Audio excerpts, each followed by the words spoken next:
చెప్పడం జరిగింది.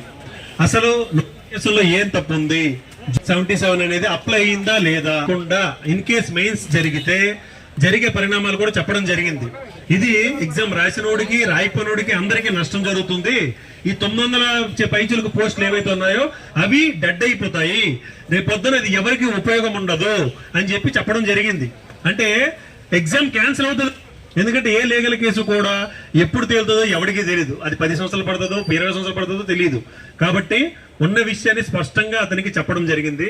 అయితే అతను ఏమన్నారంటే ఈ టెక్నికాలిటీ మరి ముందెందుకు మాకు చెప్పలేదు అని అతను ఒక రైట్ చేశారన్నమాట. అయితే అది కూడా మనం చెప్పాం. మన దాంట్లో ఎవరైతే కుర్రాళ్ళు ఉన్నారో, చదువుకున్న వాళ్ళు, అందరూ నిరుద్యోగులు ఉన్నారో, అమ్మాయిలు కానీ అబ్బాయిలు కానీ పోస్ట్ రావాలని కోరుకుంటారు. కానీ దానిలో ఉన్నటువంటి స్క్రూటినీ చేసే శక్తి, అంత సామర్థ్యం ఎవరికి ఉండదండి. అది లాయర్, సీనియర్ మోస్ట్ లాయర్కే తెలియదు, మన సాధారణమైన విద్యార్థులకి ఏం తెలుస్తుంది అని అతనికి చెప్పడం జరిగింది. అయితే అతను ఒక మాట ఉన్నారు, నేను చాలా హట్ అయ్యాను. మన స్టూడెంట్స్, నా స్టూడెంట్స్ వీళ్ళందరూ కూడా ఎవరెవరో ఎక్కడికి కూడా అటువంటి వ్యక్తి కాదు. ఇక్కడ వీళ్ళందరూ మీ స్టూడెంట్స్. మీరు ఏదైతే పాఠాలు చెప్పారో, మీరు ఏదైతే పుస్తకాలు అమ్మారో అవే చదువుకుని వచ్చారు. ఈ రోజు కూడా మీరే న్యాయం చేస్తారని చెప్పి మీ దగ్గరికి రావడం జరిగింది.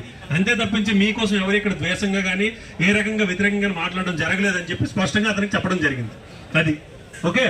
దాని తర్వాత మెయిన్ మీకు కావాల్సిన పాయింట్ ఏంటంటే టెక్నికాలిటీ ఏదైతే ఉందో రోస్టర్ సమస్య, అది క్లియర్ కట్ గా చెప్పడం జరిగిందండి. ఫస్ట్ పాయింట్ అది నారా లోకేష్ గారికి మరియు ఎన్సీపీ చంద్రబాబు నాయుడు గారికి, ఏపీపీసీ చైర్మన్ గారికి కూడా వాళ్ళు చేరవేస్తామని చెప్పారు. ఇప్పుడు లోకేష్ గారు కూడా ట్వీట్ చేయడం జరిగింది. ఎందుకు సార్ మీరు స్పష్టమైన విధానంగా ఎందుకు చెప్పలేకపోతారని కూడా అడిగాం. అంటే ప్రస్తుతానికి ఎలక్షన్ కోడ్ ఉంది కాబట్టి ఏ విషయం కూడా చెప్పలేము. మీకు నేను చెప్తున్నాను కదా, మీకు హామీ ఇచ్చాను, మీకు అనుకూలమైనటువంటి రిజల్ట్ ఖచ్చితంగా వస్తుందని చెప్పి మాకు చెప్పడం జరిగింది. అది ఇప్పుడు జరిగినటువంటి విషయం సంక్షిప్తంగా.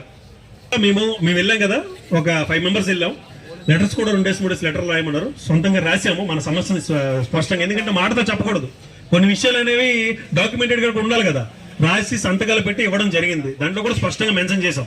ఒకటే స్లోగన్ అండి, ఏం లేదు, మెయిన్స్ అనేది జరగకూడదు. మెయిన్స్ జరిగిందంటే మొత్తానికి మోసం వస్తుంది. ఇదే మనం చెప్పాల్సింది, అదే కదా. అదే మేము స్పష్టంగా చెప్పాం వాళ్ళకి. ఓకే, అది సంక్షిప్తంగా చెప్తాను మీకు, ఎందుకంటే చాలాసేపు డిస్కషన్ జరిగింది.